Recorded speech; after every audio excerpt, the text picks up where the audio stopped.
নমস্কার, এনবিপি ইউনানি আয়ুর্বেদ রিসার্চ সেন্টারের বিশেষ অনুষ্ঠানে আরো একবার আমাদের সকল দর্শক বন্ধুদের জানাবো অনেক অনেক স্বাগত। জানি অধীর আগ্রহে আপনাদের অপেক্ষা থাকে কখন এই অনুষ্ঠান শুরু হবে, কারণ এই অনুষ্ঠান মানেই তো জানার সুযোগ অফুরন্ত। অনেক বিষয় সম্পর্কে জানা যায় এবং নিজেকে ভালো রাখা সম্পর্কে জানা যায়। যদি কোনো অসুস্থতার শিকার হই তাহলে কিভাবে সিমটম থেকে নিজেরা বুঝে যাব সেটা বোঝা যায়। যদি আমার সমস্যা আসে তাহলে তার সঠিক ট্রিটমেন্ট ঠিক কোন প্যাথিক চিকিৎসকদের কাছে রয়েছে এবং কিরকম রয়েছে সবটা কিন্তু অবশ্যই এই অনুষ্ঠান থেকে আমরা আলোচনা করি। তবে আমাদের মূল আলোচনার বিষয়বস্তু শুধুমাত্র আয়ুর্বেদ, শুধুমাত্র এনবিপি Unani Ayurveda research centre. এনবিপি Unani Ayurveda research সেন্টারে কি রয়েছে, এনবিপি ইউনানি আয়ুর্বেদ রিসার্চ সেন্টারে আপনাদের জন্য আপনাদের সমস্যা নিয়ে কি রিসার্চ ওয়ার্ক চলছে এবং আপনাদের জন্য কি অত্যাধুনিক মেডিসিন রয়েছে, পঞ্চকর্মা ডিপার্টমেন্ট কেন এত অত্যাধুনিক এনবিপি ইউনানি আয়ুর্বেদ রিসার্চ সেন্টারে, বা ঠিক কোন কোন রোগের ট্রিটমেন্ট রয়েছে, বা যারা অপারেশন করতে চাইছেন না, যারা ইনজেকশন বা পেইনফুল কোনো প্রসেসের মধ্যে দিয়ে এগোতে চাইছেন না, তাদের জন্য কি এনবিপি তে রয়েছে কোনো সুরাহা, সব বিষয়গুলো একেবারে পরিষ্কারভাবে আপনাদের সাথে আলোচনা করি। আরেকটা ভীষণ ইম্পর্টেন্ট দিক, সেটা হচ্ছে সারা জীবন মেডিসিন খেতে চাই না, পছন্দ করি না, সাইড এফেক্টের থেকে সব থেকে বেশি ভীতি। ঠিক এই কথাগুলো যাদের, তাদের জন্যই বোধহয় এনবিপি ইউনানি আয়ুর্বেদ রিসার্চ সেন্টার। কারণ সত্যি কথা, এটা একদম বাস্তব কথা যে এনবিপি ইউনানি আয়ুর্বেদ রিসার্চ সেন্টারে আপনি কোন রকম সাইড এফেক্টের সম্মুখীন হবেন না। আর যতটা অল্প সময়ের মধ্যে এনবিপিতে এসে আপনি সুস্থ হতে পারবেন সেটা তো আপনি অন্য কোথাও পাবেন না। এটা তো আমরা জোরের সাথে, দাপটের সাথে, গর্বের সাথে বলতে পারি। আজকেও এনবিপির বিভিন্ন বিষয় নিয়ে আপনাদের সাথে আলোচনা করব এবং তার পাশাপাশি আপনাদের সমস্যা নিয়ে আলোচনা করব, আর তার সমাধান তো নিশ্চয়ই থাকবে। এবং আমাদের সাথে আজকে রয়েছেন এনবিপির অন্যতম অভিজ্ঞ চিকিৎসক ডক্টর এস ঘোষাল। তাই প্রথমেই স্যারকে জানাবো অনেক অনেক ধন্যবাদ এবং স্বাগত। নমস্কার। পাশাপাশি বিভিন্ন বিষয়ের মধ্যে অন্যতম বিষয় বা একেবারে প্রথমে যে নামটা রয়েছে সেটা হচ্ছে সুগার। সুগার নিয়ে ঘুম থেকে উঠে আমাদের চিন্তা শুরু হয় যতক্ষণ ঘুমিয়ে না পড়ছে। তাই সুগার নিয়ে যেখানে এত মাথা ব্যথা, এত চিন্তিত আমরা, সেখানে সুগার নিয়ে জানার আরেকটু প্রয়োজনীয়তা রয়েছে। এবং স্যারকে একটু জিজ্ঞাসা করবো যে প্রত্যেকটা দিন তো আপনাকে প্রচুর চেম্বার সামাল দিতে হয় এবং নর্থ বেঙ্গলটাও পুরোপুরি আপনি দেখেন, তো সেখানে সত্যিই কি উত্তর থেকে দক্ষিণ, পূর্ব থেকে পশ্চিম সুগারের একটা দাপট রয়েছে, মানুষের জানার একটা ইচ্ছে রয়েছে এই সম্পর্কে? একদমই ঠিক বলেছেন, কারণ তার একটা কারণ রয়েছে। কারণ এই সুগার রোগটা এখন সব জায়গায়, সব ফ্যামিলিতেই একজন বা দুজন আক্রান্ত। আস্তে আস্তে যেটা দেখা যাচ্ছে, সুগার রোগটা প্রত্যেক ঘরে ঘরে আমরা পাবো কিছুদিনের মধ্যেই। কারণ এই রোগটা ধীরে ধীরে বাড়তে থাকছে। হু যেটা বলেছে, ওয়ার্ল্ড হেলথ অর্গানাইজেশন, একটা সময় আসবে কি আমাদের মধ্যে, মানুষদের মধ্যে 60 থেকে 70% মানুষ কিন্তু এই সুগার রোগে আক্রান্ত হবে। তো তার কিছু কারণ রয়েছে, কারণ আগেকার দিনে এতটা পরিমাণে পাওয়া যেত না সুগারের সমস্যা। এখন আমাদের লাইফস্টাইলটা চেঞ্জ হচ্ছে, আমাদের ওয়ার্কিং হ্যাবিট যেটা রয়েছে সেটা চেঞ্জ হচ্ছে, লাইফে এক্সেসিভ টেনশন রয়েছে, অ্যাংজাইটি রয়েছে। তার কারণে কিন্তু সুগার রোগটা বাড়ছে। একটা হচ্ছে সুগারের, একটা ছিল আমাদের হেরিডিটি, আমরা জানতাম বাবা মা বা দাদু ঠাকুমা থাকলে সুগার রোগ হতে পারে। 2 নম্বর ছিল যদি প্যানক্রিয়াসের কোনো সমস্যা থাকতো, সেখান থেকে আমাদের সুগার রোগটা আসতে পারে। কারণ আমাদের যে ইনসুলিনটা সিক্রিয়েট হচ্ছে প্যানক্রিয়াসের বিটা সেল থেকে, তো সেই জায়গাটায় যদি কোনো সমস্যা আসে, ক্যালসিফাইড প্যানক্রিয়াস হোক বা প্যানক্রিয়াসের স্টোন হোক, সেখান থেকে কিন্তু এই সুগার রোগটা আসছে। কারণ ইনসুলিনটা যখন ঠিকঠাকভাবে বেরোচ্ছে না, তখন আমাদের ব্লাডের মধ্যে সুগারের মাত্রাটা বাড়ছে। কিন্তু এখন যেটা দেখা যাচ্ছে, এখন অত্যধিক পরিমাণে চিন্তা ভাবনা আমাদের সমাজের মধ্যে এসে গেছে। আমরা রাত জেগে কাজ করছি, ঘুম ভালো হচ্ছে না, এর জন্য আরো সুগার রোগটা আরো মানে ভয়ঙ্কর রূপ ধারণ করছে। আপনি ফোনটা নিন, আমি আলোচনায় একদম সুগার নিয়ে আলোচনা তো আমাদের শুনতেই হবে, কারণ সুগারে আক্রান্ত মানুষের সংখ্যা সব থেকে বেশি, তাই সচেতন সব থেকে বেশি থাকতে হবে। কে আছেন বলবেন? নমস্কার। নমস্কার। কে বলছেন? বলছিলাম। হ্যাঁ বলুন, কি সমস্যা আছে? আমার সমস্যা বলতে পায়ে মানে কিছুদিন আগে মানে একটা গোড়ালিতে মানে ফুলে গেছে। গোড়ালি একটু সাইডে অনেকে বাঙালি থেকে বলছে গুঁতো হয়েছে না কি কিছু হয়েছে, আমি বুঝতে পারছি না। জিনিসটা গোড়ালিটা ফুলে গেছে। আচ্ছা, ব্যথা হয়? না, ব্যথা নেই, ঠিক আছে, এদিকে ঠেললে ওদিকে যাচ্ছে, এদিকে যাচ্ছে, এরকম হয়ে যাচ্ছে। আচ্ছা, এর জন্য কোনো ডাক্তারকে দেখিয়েছেন বা ওষুধ খেয়েছেন? না না না, আমি তো খাইনি, আমি আয়ুর্বেদিক খাবো বলে ভাবছি। আপনাদের প্রোগ্রামটা দেখছি খুব ভালো লাগছে।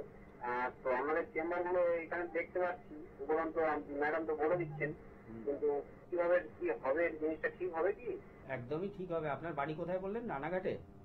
ডায়মন্ড হারবার। ডায়মন্ড হারবার, আচ্ছা আচ্ছা, ঠিক আছে। আপনি একটু টিভিতে শুনুন, আমি বলে দিচ্ছি। হ্যাঁ, কিভাবে যোগাযোগ করবেন বা কি করলে ভালো হতে পারে। হ্যাঁ, ঠিক আছে।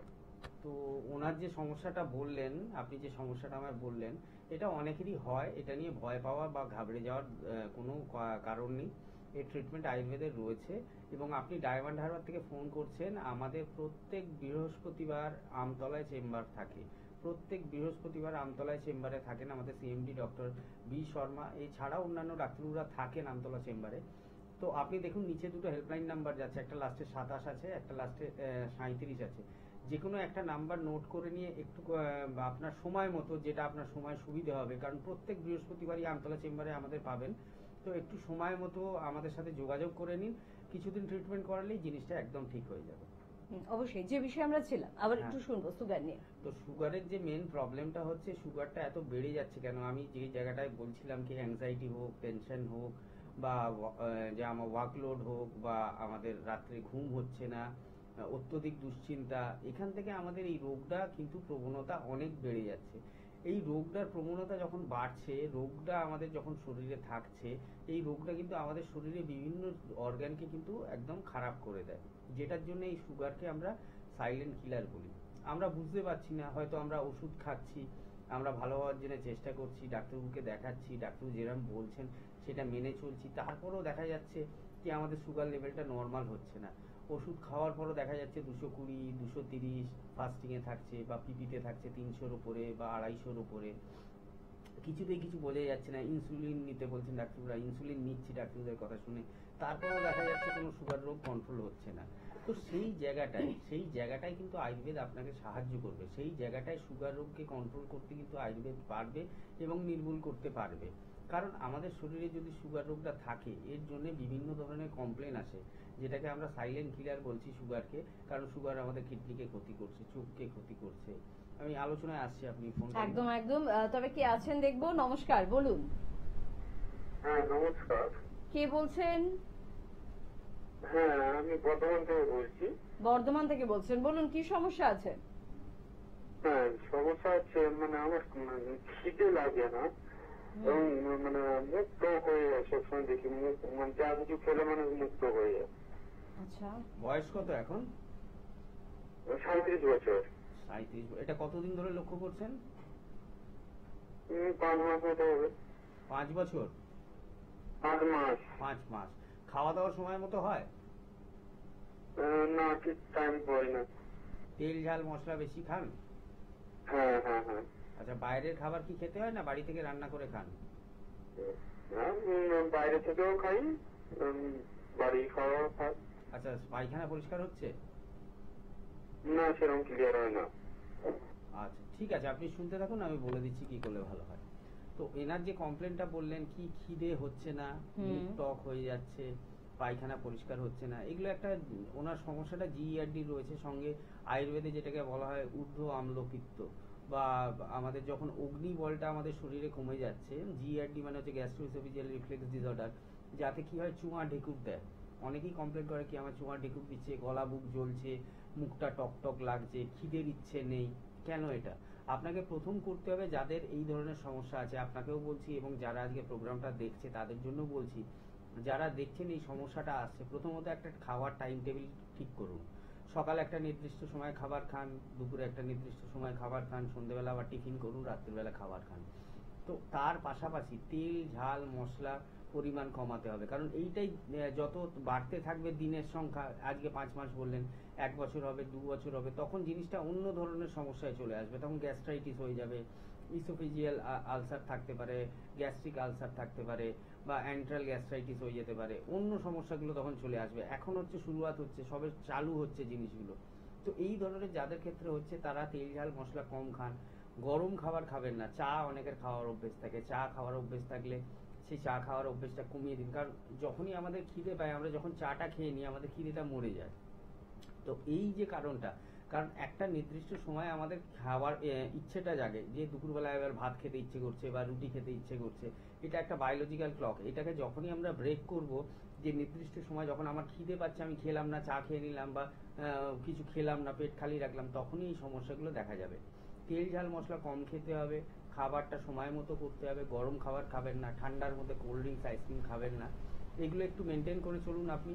এবং তার পাশাপাশি যদি দেখেন কি এই সমস্যাটা মিটে যাচ্ছে তাহলে খুব ভালো। আর যদি না মনে হয় কি না এটা ডাক্তার যেটা বললেন এটা শোনার পরও আমার ঠিক হচ্ছে না, তাহলে কিন্তু অবশ্যই একবার আয়ুর্বেদ দেখিয়ে নিন। আমাদের এনবিপি সেন্টার রয়েছে বর্ধমানে, প্রত্যেক 2 সপ্তাহ ছাড়া ওই এনবিপিতে আমরা ওই সেন্টারে ডাক্তাররা যান, একটু ওখানে যোগাযোগ করে নেবেন, একটু দেখিয়ে নেবেন, কিছু মেডিসিন দেওয়া হবে এবং কিছু খাবার দাবার বলে দেওয়া হবে যেগুলো আপনারা ভাতের সাথে বা রুটির সাথে খাবেন। ওগুলো খেলেই দেখবেন এই সমস্যাটা চলে যাবে। কি খিদে হচ্ছে না, দেখবেন খিদেটা ভালো হয়েছে, বা মুখ টক হচ্ছে না, বা পায়খানাও পরিষ্কার হবে। কারণ মেইন সমস্যা হচ্ছে আমাদের যে আয়ুর্বেদ কি বলছে, আমাদের যে পাচকাগ্নি বা জঠরাগ্নি রয়েছে, যেটা আমরা খাবারটা খাচ্ছি সেটাকে হজম করতে যেটা সাহায্য করে, সেই অগ্নি বলটা আমাদের কমে যায়। এই অগ্নি বলটাকে যখন আমরা বাড়াবো মেডিসিনের মাধ্যমে দীপন পাচন করে, তো তখন কি হবে, আবার নতুন করে অগ্নিটা তৈরি হবে এবং তখন খিদের ইচ্ছেটা বাড়বে, তখন খাবার হজম হবে, তখন এই সমস্যাগুলো থাকবে না। একটু যোগাযোগ করে নেবেন হেল্পলাইন নাম্বারে, দেখবেন অবশ্যই ভালো থাকবে। একদম ভালো তো থাকবেনই, এটা জোরের সাথে একটা অনুষ্ঠানে বসে আমরা বলতে পারি, কারণ আমাদের কাছে এরকম প্রচুর পেশেন্ট রয়েছে যারা ভালো করছে, যারা নিজেরাই স্বীকার করেছেন যে ইস আগে কেন আসেনি। আয়ুর্বেদে যে এতটা পাওয়ার রয়েছে, আয়ুর্বেদে যে এতটা শক্তি রয়েছে, সেটা শুধুমাত্র এনবিপিতে এসে আমরা কিন্তু উপলব্ধি করেছি। তাই আপনাদের জন্য বলবো, অযথা সময় নষ্ট করবেন না, রোগকে তিল থেকে তালে পরিণত করবেন না, অল্পতে যোগাযোগ করুন, তাড়াতাড়ি আপনি ভালো হবেন অল্প মেডিসিনের মধ্যে দিয়ে। কে আছেন বলবেন? নমস্কার। আমি মেদিনীপুর থেকে রীনা জানা বলছি। মেদিনীপুর? হ্যাঁ, মেদিনীপুর। কোন মেদিনীপুর, পূর্ব না পশ্চিম? পশ্চিম মেদিনীপুর। পশ্চিম মেদিনীপুর। বলুন কি সমস্যা? আমার বয়স হচ্ছে 34। আমার এই মানে কলের যে দাঁতগুলো হয়, জোড়া দাঁতগুলো হয়, প্রচুর যন্ত্রণা হচ্ছে। মেডিকেল থেকে ওষুধ আনছিলাম, আনার পরে কমে যাচ্ছে, আবার সেই মানে যন্ত্রণা হচ্ছে। দাঁতের যন্ত্রণা? পেলেই প্রচুর কষ্ট হচ্ছে। ঠিক আছে, আপনি শুনতে থাকুন, আমি বলে দিচ্ছি। তো এই যে দাঁতের সমস্যা হচ্ছে, ডেন্টাল ক্যারিজ হতে পারে যেখান থেকে হচ্ছে, বা আপনার দাঁতগুলো ক্ষয়ে গিয়ে যেটা নার্ভ রয়েছে, নার্ভগুলো ওপেন হয়ে গেছে, এটা হতে পারে। তো সেক্ষেত্রে ডেন্টাল সার্জন দেখিয়ে নেওয়াই ভালো, কারণ কোনো মেডিসিনের মাধ্যমে এটা ঠিক হবে না। ব্যথা হবে, আপনি ব্যথার ওষুধ খাবেন, সেটা ঠিক হয়ে যাবে। আবার আয়ুর্বেদ মতো কিছু খেলেন, সেটা আরাম পেয়ে যাবেন। কিন্তু এটা পার্মানেন্ট সলিউশন যদি আপনার দরকার হয়, যে কোনো ডেন্টাল সার্জন বা দাঁতের ডাক্তার দেখিয়ে নিন। যদি দাঁতটা তোলার মনে হয় দাঁতটা তুলে দেবেন ওনারা, বা যদি আরসিটির প্রয়োজন হয়, রুট ক্যানাল ট্রিটমেন্ট যেটাকে বলা হয়, যেখানে আপনার নার্ভগুলো ওপেন হয়ে যাচ্ছে, সেটাও আপনাকে করে দেবে। তাহলে কিন্তু এর পার্মানেন্ট সলিউশন পাবেন। মেডিসিনের মাধ্যমে কখনোই পার্মানেন্ট সলিউশন পাওয়া যায় না, কারণ আয়ুর্বেদে যে দাঁতের ট্রিটমেন্টটা হয়, বা আমাদের মুখের মধ্যে যে পার্টগুলো রয়েছে, জিভ হোক বা আমাদের টাগরা হোক, এইগুলোর ট্রিটমেন্ট হচ্ছে আমরা কবল এবং গন্ডু, সেই দুটো প্রক্রিয়ার মাধ্যমে করি। কবল হচ্ছে এক ধরনের আমরা হার্বাল লিকুইড বানাই, যেটা কিনা আমরা মুখের মধ্যে রেখে ওটাকে কুলি করতে বলি, কুলি করে ওটাকে ফেলে দিতে বলি। এবং গন্ডুর যে প্রক্রিয়াটা, এক ধরনের হার্বাল পেস্ট রয়েছে যেটা আমরা মুখের মধ্যে লাগাই, সেটা রোগের উপর ডিপেন্ড করে। সেটা দাঁতের রোগ হলে এক ধরনের পেস্ট হয়, সেটা যদি আমাদের টাগরা বা মানে যেটাকে প্যালেট বলা হয়, আপার প্যালেট লোয়ার প্যালেট, তার যদি সমস্যা হয় তার আলাদা পেস্ট হয়। তো কবল গন্ডুসের যদি ট্রিটমেন্ট আপনি নিতে পারেন, সাময়িক আপনি আরাম পাবেন, ভালো থাকবেন, কিছুদিন ভালো থাকবেন, কিন্তু এটা ভবিষ্যতে আবার কিন্তু দেখা যাবে বেড়ে যাচ্ছে। তো সেই জন্য একটু যোগাযোগ করে নেবেন দাঁতের ডাক্তার, অবশ্যই আপনি ভালো থাকবেন। একদম।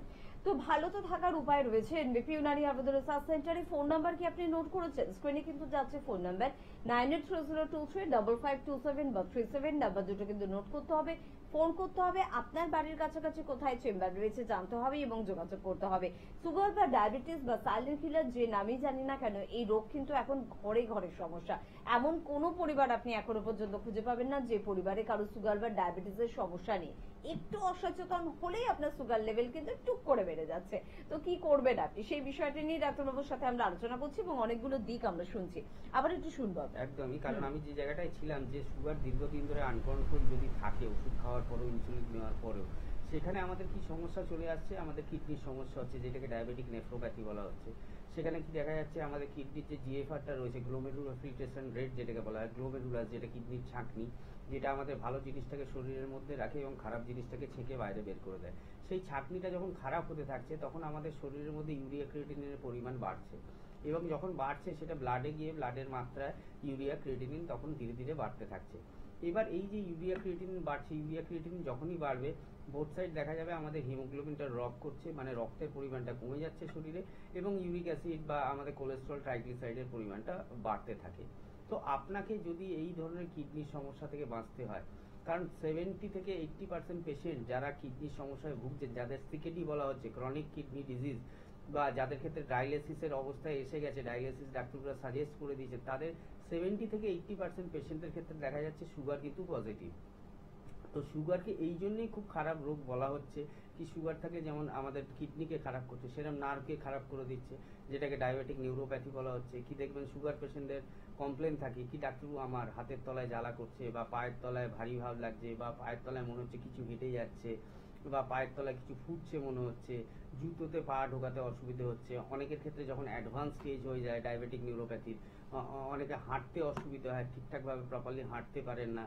তো নার্ভগুলোকে একদম শুকিয়ে দেয়, নার্ভগুলোকে নষ্ট করে দেয় দীর্ঘদিনের সুগার বা আনকন্ট্রোল ডায়াবেটিস যদি থাকে। আর কি হচ্ছে, আমাদের চোখের সমস্যা এসে যাচ্ছে, ডায়াবেটিক রেটিনোপ্যাথি যেটাকে বলা হচ্ছে। চোখের বিভিন্ন ধরনের সমস্যা, গ্লুকোমা হতে পারে, অকুলার প্রেশারের আমাদের ইমব্যালেন্স হতে পারে, বা চোখের মধ্যে অনেকের হচ্ছে চোখের পাওয়ার যেটা রয়েছে, পাওয়ারের টেনশনটা বেড়ে যাচ্ছে। তো সেই ক্ষেত্রে আপনি কেন এই সুগার রোগকে দীর্ঘদিন ধরে শরীরের মধ্যে পুষে রাখবেন? একটা ট্রিটমেন্ট প্রসিডিওরের মধ্যে আসুন। কারণ আয়ুর্বেদ কি বলছে? আয়ুর্বেদ বলছে আপনারা যে শাকসবজি খাচ্ছেন তার মধ্যেও ঔষধিক গুণ আছে, আমরা যে খাবার খাচ্ছি সারাদিনে তার মধ্যেও পার্টিকুলার কিছু না কিছু ঔষধি গুণ রয়েছে। তো এমন কিছু খাবারের লিস্ট আমরা আমাদের সুগার পেশেন্টদের দিই, বা যে কোনো পেশেন্ট হোক, সুগার হোক, আর্থারাইটিস হোক, স্কিনের পেশেন্ট হোক, বা নার্ভের পেশেন্ট হোক, যাদের ক্ষেত্রে আমরা সেই খাবারগুলো সাজেস্ট করে দিই। কি আপনি মেডিসিন তো খাচ্ছেন, মেডিসিন খেয়ে আপনি আরাম পাচ্ছেন, কিন্তু তার সাথে সাথে এই খাবারগুলোও খান। এই খাবারগুলো খেলে কিন্তু সাইড বাই দেখা যাবে আপনার কিন্তু আর ওই সমস্যাটা আর আসছে না। যেমন আমরা আজকে সুগার নিয়ে আলোচনা করছি, বলছি কয়েকটা হচ্ছে মেথি রয়েছে, গুলমার্গ রয়েছে, জাম বীজ রয়েছে, ইন্দ্রজব রয়েছে, কটকি রয়েছে। এগুলো সুগারের জন্য খুব খুব উপকারী ওষুধ। এইগুলোকে যদি আমরা ঠিকভাবে ফর্মুলেশন করে বা খাবারের সাথে ইউজ করতে পারি, তো সেক্ষেত্রে দেখা যায় সুগার লেভেলটা অনেকটাই মেনটেন থাকে। আর আমাদের যে আয়ুর্বেদিক মেডিসিন রয়েছে তার তো প্রপার্টি রয়েছে, যারা আমাদের কাছে ট্রিটমেন্ট করছেন, আমি যেমন বিভিন্ন জায়গার কথা বলবো, আমাদের রাজ্যের বিভিন্ন জায়গায় চেম্বার রয়েছে, কলকাতার মধ্যে বিভিন্ন জায়গায়, যারা সুগার দীর্ঘদিন ধরে সুগারের ট্রিটমেন্ট করাচ্ছেন, কন্ট্রোল ছিল না, তারা কিন্তু আয়ুর্বেদে এসে এনবিপির হাত ধরে কিন্তু তাদের সুগার লেভেল এখন একদম নর্মাল। যারা ইনসুলিন নিতেন তাদের এখন ইনসুলিন নেওয়ার দরকার পড়ছে না, যে ওষুধ খেতেন সেই ওষুধগুলো এখন আমরা বন্ধ করে দিয়েছি, শুধু আয়ুর্বেদের মাধ্যমে তারা এখন ভালো আছেন, সুস্থ আছেন। সেই জন্য বলছি, যেহেতু সুগার রোগটা একটা ভয়ঙ্কর রোগ, কারণ এটা একা থাকে না, এটা অনেক রোগকে একসাথে নিয়ে আসে। সেই জন্য সুগারকে খেয়াল করুন। সুগার রোগ ধরা পড়লে অবশ্যই ভালো আয়ুর্বেদিক চিকিৎসক বা এনবিপির হাত আপনারা ধরতে পারেন। একদম তাই। সুগার নিয়ে সচেতন করার জন্য প্রত্যেকটা দিন আমরা কিন্তু চেষ্টা করি আপনাদের, এবং এই অনুষ্ঠানের মধ্যে থেকে আমরা কিন্তু এই বার্তাগুলো আপনাদের সামনে তুলে ধরার প্রচেষ্টা করি। তাই আপনি যদি সচেতন হন, নিজেকে এবং নিজের পরিবারের মানুষকে ভালো রাখতে চান, তাহলে কিন্তু অবশ্যই চাইলে আপনি যোগাযোগ করতে পারেন এনবিপি ইউনানি আব্দুল রিসার্চ সেন্টারে। কেউ আছেন আমাদের সাথে, একটু কথা বলবো। নমস্কার। হ্যালো। নমস্কার। হ্যাঁ বলুন, কে বলছেন? আমি সুদীপ রায় বলছি। কোথা থেকে বলছেন? আমি বলছিলাম বেহালা থেকে। বেহালা থেকে। বলুন, কি সমস্যা আছে? সমস্যা আছে ম্যাডাম, আমার এই গরমকালে প্রচন্ড মাথায় খুশকি, শীতকালে তো হয় না, এবং গরমকালেও হচ্ছে, আর প্রচন্ড করে চুল ছিঁড়েছে। খুশকি একটু একটু না, মানে মোটামুটি ভালোই হচ্ছে, মাথাটা যেমন চুল করছে ভালোভাবে খুশকি হচ্ছে। আচ্ছা। আর দানা যখন যেখানে চুল করছি দানা দানা দানা দানা হয়ে যাচ্ছে। আচ্ছা, এটা কতদিন লক্ষ্য করছেন? এটা আমার বছর হয়ে যায়। 3 বছরের মতো হয়ে গেছে। আচ্ছা, আর অন্য কোথাও রয়েছে স্কিনের কোনো সমস্যা, না শুধু মাথার স্ক্যাল্পেই রয়েছে? অন্য গায়ের তো র্যাশ ট্যাশ হতে আবার মোটামুটি হয় না, ঘরোয়া তো কোনো ঠিক হয়ে যায়, আবার খুব গরমে তো আমার মানে ঘামাঘাটি যেটা ব্যাপার রয়েছে। আচ্ছা, বয়স কত এখন? 30? আচ্ছা, এটা কতদিন লক্ষ্য করছেন বললেন? বছর 1.5। এর জন্য কোনো ট্রিটমেন্ট করিয়েছেন? অ্যালোপ্যাথি দেখি, তা সেরকম ভাবে কোনো ইয়ে করে দিন এটা বেড়েই চলেছে। আমি বললাম এটা কমে যাবে, ক্যাজুয়ালি এখন দেখি প্রচন্ড পরিমাণে বেড়ে যাচ্ছে। না, এই জিনিসটা আপনি যেটা খুশকি ভাবছেন এটা তো স্ক্যাল্প সোরিয়াসিসও হতে পারে, আপনার কথা শুনে যেটা মনে হচ্ছে। কি বললাম বুঝলেন? হ্যাঁ। তো আপনি টিভিতে শুনতে থাকুন, আমি বলছি কি করলে ভালো হয়। তো আমরা একটা জিনিস যেটা ভুল করি খুশকির সাথে স্ক্যাল্প সোরিয়াসিসের, উনি দেখুন দীর্ঘদিন ধরে 1.5 বছর ধরে জিনিসটা লক্ষ্য করছেন, উনি নিজেই কনফেস করছেন, বলছেন কি আমি ভেবেছিলাম হয়তো ঠিক হয়ে যাবে, কিন্তু জিনিসটা এখন দেখছি বাড়ছে, আমার হাতের বাইরে যাচ্ছে। তো এই জিনিসটাই আমি বলি, যে কোনো রোগ আপনারা ফেলে রাখবেন না, নিজেরা ট্রাই করবেন না, ওষুধ একটু গিয়ে কিনে নিলাম, খেয়ে নিলাম, ভালো আছে, ঠিক আছে, কিন্তু সেই জিনিসটা ট্রিটমেন্ট হচ্ছে না। ট্রিটমেন্টটা প্রপারলি করলে ছোট অবস্থাতেই রোগকে কিন্তু শেষ করা যায়। তো সেই রোগকে না বাড়তে দিয়ে আপনি ট্রিটমেন্টটা প্রপারলি করুন। আপনার যেটা হচ্ছে, যেটা খুশকি বলছেন যে এখন বেড়ে গেছে অনেক, আগে শীতকালে হতো, এখন গ্রীষ্মকালে দেখছেন জায়গাটা চাপ চাপ ধরে রয়েছে, অনেকটা বেড়ে গেছে পরিমাণে, এবং গায়ের মধ্যে অনেক জায়গায় অ্যালার্জি বেরোচ্ছে। আপনার যে ড্যান্ড্রফের সমস্যাটা ভাবছেন, এটা ড্যান্ড্রফের সমস্যা নাও হতে পারে, এটা স্ক্যাল্প সোরিয়াসিস হতে পারে, যেখান থেকে আপনার ভবিষ্যতে এই রোগটা কিন্তু অন্য আকার ধারণ করতে পারে। তো আপনাকে আমি একটাই রিকোয়েস্ট করব, আগে আমি স্কিনের যে কোনো সমস্যার ক্ষেত্রে বলি কি পেশেন্টকে একবার সামনে থেকে দেখলে ভালো হয়, কারণ রোগটা কি আপনার স্ক্যাল্প সোরিয়াসিস আছে না সত্যিকারের ড্যান্ড্রফ রয়েছে সেটা দেখতে লাগবে। কিন্তু ড্যান্ড্রফই হোক বা স্ক্যাল্প সোরিয়াসিসই হোক, এই দুটোরই ট্রিটমেন্ট আয়ুর্বেদে ভালো রয়েছে। আপনি অবশ্যই যোগাযোগ করুন। বেহালা থেকে ফোন করেছিলেন, আপনার ল্যান্সডাউন চেম্বার যদি সুবিধা হয় ল্যান্সডাউনে আসবেন, সেখানে প্রত্যেক মঙ্গল বৃহস্পতিবার চেম্বার হয়। আপনার আমতলায় যদি সুবিধা হয় আমতলায় বৃহস্পতিবার করে আমাদের চেম্বার হয়। খিদিরপুর যদি সুবিধা হয় খিদিরপুরে শনিবার করে হয়। তো আপনি যে কোনো একটা চেম্বারে এসে আমাদের যোগাযোগ করুন। দেখুন নিচে হেল্পলাইন নাম্বার যাচ্ছে, একটা লাস্টে 27 আছে, একটা লাস্টে 37 রয়েছে, 37 রয়েছে। যে কোনো একটা নাম্বারের নামটা লিখিয়ে একটু প্রায়ার অ্যাপয়েন্টমেন্ট নিয়ে অবশ্যই যোগাযোগ করুন। অবশ্যই আপনি ভালো হবেন এবং আপনার রোগটাও আপনি জানতে পারবেন কি থেকে এই সমস্যাটা আসছে। একদম। রোগকে চিনতে পারার মতন ক্ষমতা দেখুন আমাদের সাধারণ মানুষের তো নেই, তবে এই অনুষ্ঠানকে ফলো করতে করতে আমরা কিন্তু অনেকটা জেনে গিয়েছি যে কোন রোগের জন্য কিরকম সিমটমস হতে পারে, বা আমার যে আমি সিমটমসটা উপলব্ধি করছি সেটা শুধু কি সত্যি ড্যান্ড্রফ নাকি এটা সোরিয়াসিসও হতে পারে, এই ভয়টুকু থাকা দরকার। মাঝে মধ্যে একটু ভয়ও আমাদের জীবনকে কিন্তু বাঁচিয়ে দেয়, আমাদেরকে অনেক কিছু থেকে কিন্তু রক্ষা করে দেয়। এবং আপনার বাড়ির কাছাকাছি যদি আপনি চেম্বার জানতে চান, তাহলে অবশ্যই আপনার জন্য জানিয়ে রাখবো যে বনগাঁয় কিন্তু আমাদের চেম্বার রয়েছে। যারা বনগাঁর দিকের বন্ধুরা রয়েছেন তারা অবশ্যই যোগাযোগ করতে পারেন। ডক্টর এস ভাদুরী কিন্তু আপনাদের জন্য থাকছেন। সুন্দরবনের দিকের বন্ধুরা ক্যানিং চেম্বারে যোগাযোগ করুন, ডক্টর আর বে কিন্তু থাকেন এই চেম্বারে।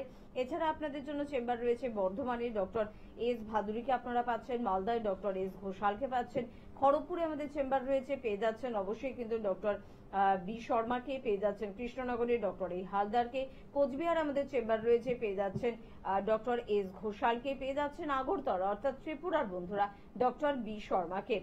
একটু যোগাযোগ করে নেবেন আমাদের ত্রিপুরার বন্ধুরা, স্ক্রিনে দেওয়া নাম্বারে ফোন করবেন এবং একটু নাম লিখিয়ে ফেলবেন। দুর্গাপুরে আমাদের চেম্বার আছে, ডক্টর এস ভাদুরীকে পাচ্ছেন, বহরমপুর চেম্বারে পেয়ে যাচ্ছেন ডক্টর এ হালদারকে। আরেকবার আপনাদের একটু জানিয়ে রাখবো, বহরমপুরের ডেটটা একটু চেঞ্জ হয়েছে। যারা 14 জুনের জন্য বহরমপুরে অ্যাপয়েন্টমেন্ট নিয়েছিলেন তারা কিন্তু 16 জুন আপনারা কিন্তু চেম্বারটি পাচ্ছেন। তো সেই হিসেবে একটু দিনটার অদল বদল মেনে নেবেন এবং আমাদের অফিস থেকে অবশ্যই আপনাদের ফোন করে দেওয়া হবে এবং এই পরিবর্তনটা আপনাদের দায়িত্ব সহকারে কিন্তু জানিয়ে দেওয়া হবে। হেরিয়ায় আমাদের চেম্বার রয়েছে, পেয়ে যাচ্ছেন ডক্টর এ হালদারকে, মেছিলায় পাচ্ছেন ডক্টর বি শর্মাকে, আরামবাগে পাচ্ছেন ডক্টর এ হালদারকে, শিলিগুড়িতে পাচ্ছেন ডক্টর বি শর্মাকে, বাঁকুড়া চেম্বারে পাচ্ছেন ডক্টর এ হালদারকে, আপনারা পেয়ে যাচ্ছেন আলিপুরদুয়ারে ডক্টর বি শর্মাকে, পুরুলিয়াতে পেয়ে যাচ্ছেন ডক্টর এ হালদারকে, গুয়াহাটিতে আমাদের চেম্বার রয়েছে, পেয়ে যাচ্ছেন অবশ্যই ডক্টর এস ঘোষালকে, ঝাড়গ্রামে পাচ্ছেন ডক্টর এ হালদারকে, বোলপুরে পেয়ে যাচ্ছেন ডক্টর এস ভাদুরীকে, রায়গঞ্জের চেম্বার রয়েছে ডক্টর এস ঘোষালকে পাচ্ছেন, কাকদ্বীপে ডক্টর এস ভাদুরীকে পাচ্ছেন, জামশেদপুর চেম্বারে ডক্টর বি শর্মা কিন্তু থাকছেন হলদিয়া চেম্বারে ডক্টর এ হালদার, আসানসোল চেম্বারে ডক্টর বি শর্মা, গঙ্গারামপুর চেম্বারে পাচ্ছেন ডক্টর এস ঘোষালকে, শিলচরে পাচ্ছেন ডক্টর বি শর্মাকে, ডিব্রুগড়ে পেয়ে যাচ্ছেন ডক্টর এস ঘোষালকে, দিল্লিতেও পেয়ে যাচ্ছেন ডক্টর এস ঘোষালকে। বিস্তারিতভাবে এই চেম্বারগুলো সম্পর্কে জানতে হলে স্ক্রিনে দেওয়া নাম্বারে অবশ্যই আপনাদের ফোন করতে হবে। লাস্টে 27 বা 37 যে দুটি আমাদের এনবিপি নিজস্ব নাম্বার। এছাড়া মধ্যমগ্রামে আমাদের চেম্বার রয়েছে, হাজরাতে আমাদের চেম্বার রয়েছে, হাতিবাগানে আমাদের চেম্বার রয়েছে, খিদিরপুরে আমাদের চেম্বার রয়েছে। হাওড়ার বন্ধুদের জন্য শিবপুর, বালটিকুড়িবাজার, দাসনগর এবং বেলুড়ে চেম্বার রয়েছে। দক্ষিণ 24 পরগনার বন্ধুরা আমতলা চেম্বারে অবশ্যই যোগাযোগ করতে পারেন। আর মাসের একটি করে রবিবার সানডেতে কিন্তু আপনারা ডক্টর বি শর্মাকে কলকাতা চেম্বারে পেয়ে যাবেন। সেই দিনটি জানার জন্য টিভি স্ক্রিনে আমাদের নাম্বার যাচ্ছে, সেই নাম্বারে ফোন করবেন এবং অবশ্যই আপনাদের সহযোগিতা করে দেওয়া হবে। সুগার বা ডায়াবেটিস নিয়ে আমরা আলোচনা করছিলাম। ইয়াং জেনারেশনের একটা কিন্তু প্রশ্ন আছে, তারা অনেক বেশি সচেতন এখন, তাই যত সুগার বা ডায়াবেটিস তার মা বা বাবার হয়েছে তার যেন না হয়, কি সচেতনতা অবলম্বন করতে হবে, কি কাজ করতে হবে যাতে সুগার তাদের স্পর্শ করতে না পারে? একদমই ঠিক কথা বলেছেন, কারণ আমরা যদি আগে থেকে সচেতন হই, সচেতনতা বাড়াই, তাহলেই কিন্তু সুগার রোগের এগেনস্টে আমরা দাঁড়াতে পারবো। আগে যাদের আমি বলে দিই, যাদের বাবা মার রয়েছে বা ফ্যামিলি হিস্ট্রিতে পজিটিভ রয়েছে, তারা চেষ্টা করুন কি যতটা সম্ভব আপনার মিষ্টি হোক, আলু হোক বা আপনার কার্বোহাইড্রেট প্রোডাক্ট হোক, এগুলো কম খাওয়ার, এবং তার সাথে সাথে রেগুলার এক্সারসাইজ করুন, প্রাণায়াম হোক, যোগা হোক। এবং যদি দেখুন এখনকার সমাজে সবারই ওয়ার্কলোড রয়েছে, ওয়ার্ক প্রেশার রয়েছে, চিন্তা রয়েছে, ভাবনা রয়েছে, আমি বললেই তো আর সবাই চিন্তা ভাবনা বন্ধ করে বাড়িতে বসে যাবে না, তো সেগুলো থাকবে। সেগুলোকে যদি ওভারকাম আপনি করতে পারেন, কারোর ক্ষেত্রে যদি বই পড়তে ভালো লাগে বই পড়বেন, নিজের জন্য একটা টাইম বের করবেন। সারা দিনে যে 24 ঘন্টা রয়েছে তার মধ্যে একটা নির্দিষ্ট সময় ঘুম রয়েছে, সেই ঘুম ছাড়া আপনি যে কাজ করছেন করুন, সেই কাজগুলো ছাড়া নিজস্ব একটা সময় বের করুন, 1 ঘন্টা বা 1.5 ঘন্টা, যে সময়টা শুধু নিজেকে দেবেন। সেই সময় আর কারোর সাথে মানে ভাগ করে নেবেন না, সেটা গান শুনুন, টিভি দেখুন বা আপনি একটু বই পড়ুন, যেটা আপনার ভালো লাগে, মাইন্ডকে রিল্যাক্স করুন, বা আপনি মেডিটেশন করুন, যেটা আপনার সুবিধে, বা পুজো করুন, বা যেটা ইচ্ছে, যোগা হোক, প্রাণায়াম হোক, যেটা হোক সেটা একটু করুন। এবং রেগুলার একটা এক্সারসাইজ করুন, সকালবেলা মর্নিং ওয়াক হোক বা ফ্রি হ্যান্ড এক্সারসাইজ হোক, যারা ফ্রি হ্যান্ড করতে পারবেন ফ্রি হ্যান্ড করুন। অনেকের বয়স হয়ে যায়, হয়তো ব্যথা যন্ত্রণা রয়েছে, এক্সারসাইজ করতে পারছে না, সকালবেলা একটু হাঁটতে গেলেন, 1/2 ঘন্টা হেঁটে এলেন। মেন ব্যাপারটা হচ্ছে ক্যালোরিটাকে বার্ন করতে হবে আমাদের। ক্যালোরি যদি আমরা বার্ন করতে পারি, অনেক ধরনের রোগ থেকে আমরা কিন্তু সুস্থ থাকবো। যারা মানে শরীর সচেতন, মানে হেলথ কনসাস যারা, তারা কিন্তু অবশ্যই এই ক্যালোরিটাকে বার্ন করে। তারা দেখে নেয় তাদের সকাল থেকে কি কি ক্যালোরি ইনটেক হলো এবং সেই ক্যালোরিটাকে বার্ন করতে গেলে কি লাগবে। এরকমও আমি দেখেছি মানুষ, ক্যালোরি ওয়াচ পাওয়া যায় আলাদা, মানে আমি কতটা ক্যালোরি সারাদিনে ইনটেক করলাম এবং সেটাকে বার্ন করতে হবে, একদম নীল করতে হবে। দেখা যাচ্ছে 100 বা 150 ক্যালোরি তার, বা 50 ক্যালোরি বা 30 ক্যালোরি তার এখনো শরীরে রয়ে গেছে, সেটা বার্ন হয়নি। সেই খাবারটা সে খেয়েছিল, বার্ন হয়নি। রাত্রে শুতে যাওয়ার আগে সে হাঁটতে চলে গেল, হেঁটে এসে ক্যালোরি বার্ন হওয়ার পরে সে শুল। এই যে আমাদের হেলথ কনসাসনেস বা এই যে স্বাস্থ্য সচেতনতা যেটা রয়েছে, এটা যদি আমরা বাড়াতে পারি, শুধু সুগার কেন, বিভিন্ন ধরনের রোগ থেকে আমরা আমাদের শরীরকে বাঁচাতে পারবো। তো বিশেষ করে সুগার নিয়ে যেহেতু আলোচনা হচ্ছিল, যারা আনকন্ট্রোল সুগার রয়েছে, আমি বারবার বলে দিচ্ছি, আনকন্ট্রোল যারা সুগার রয়েছে অবশ্যই এনবিপির হাত ধরুন, কারণ সুগারটাকে কন্ট্রোল করতে হবে, নইলে বিভিন্ন ধরনের সমস্যা, কিডনি রোগ, চোখের রোগ, নার্ভের রোগ, এগুলো কিন্তু আপনাদের হবেই, এক সময়ের পরে হবেই।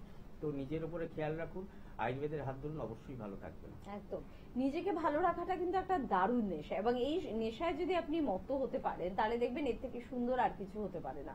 প্রচুর মানুষ প্রত্যেকদিন যোগাযোগ করেন এনবিপি ইউনানি আয়ুর্বেদ রিসার্চ সেন্টারে এবং তারা ভীষণ ভালো আছেন। এটা আমাদের কথা নয়, এটা একেবারে তাদের কথা, তাই তাদের কথা অবশ্যই শুনবো এবং তারপরে ফিরে আসবো অনুষ্ঠানে। সন্ধ্যা বসে কোথায় বাড়ি? বাড়ি খাসমুড়ি। কি রোগে ভুগছিলেন আপনি? আমি এমনি আর্থারাইটিস, তারপরে সর্দি কাশির ব্যাপারও আছে। কতদিন ধরে এই রোগে ভুগছেন? প্রায় ডাক্তারবাবুকে দেখাচ্ছি প্রায় 6 মাস বেশি ভুগছেন? বেশি ভুগছি। এর আগে কোনো জায়গায় ট্রিটমেন্ট করিয়েছিলেন? না।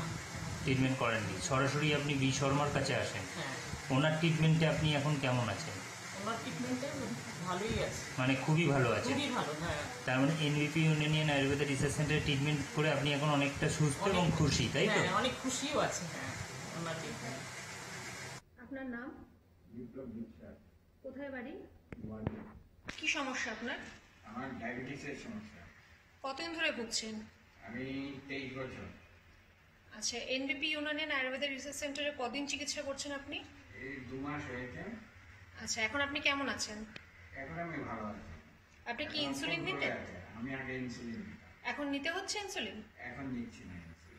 আচ্ছা, এখন আপনি শুধুমাত্র আয়ুর্বেদিক ট্রিটমেন্ট করছেন? মানসুরা বেগম। কোথায় বাড়ি? আমার নালিকুল। কি রোগে ভুগছিলেন আপনি? আমি কোমরের লেগে ভুগছিলাম। আর লিভারে, ফ্যাটি লিভার? আর ফ্যাটি লিভারের জন্য ভুগছিলাম। এই রোগটা নিয়ে আগে কোথাও ট্রিটমেন্ট করেছিলেন? হ্যাঁ, করেছিলাম কলকাতার লীলরতন হসপিটালে। সেখানে কি বলেছিল? সেখানে বলেছিল যে অপারেশন করতে হবে। অপারেশন করতে হবে। আপনি অপারেশনের মানে যে করতে বললো, তা আপনি ডিসিশনটা নিয়েছিলেন? না, নিইনি। আমি বলেছিলাম না, আমাকে বলেছিল অপারেশন করলে তুমি ভালো হবে না, লাস্ট সীমানায় চলে গেছে, তোমার অপারেশন করলে তুমি আর ইয়ে করতে পারবে না, উঠতে পারতে পারবে না। অপারেশন করলে আপনাকে গ্যারান্টি ওরা দেবে না, গ্যারান্টি দেবে না বলেছে। আচ্ছা, ডক্টর বি শর্মার কাছে তারপরে আপনি ট্রিটমেন্টে এলেন? হ্যাঁ, ডাক্তার বি শর্মার কাছে এসে আমি যেন মনে হচ্ছে ভালো আছি, আমার অনেকটা রোগ সরে গেছে।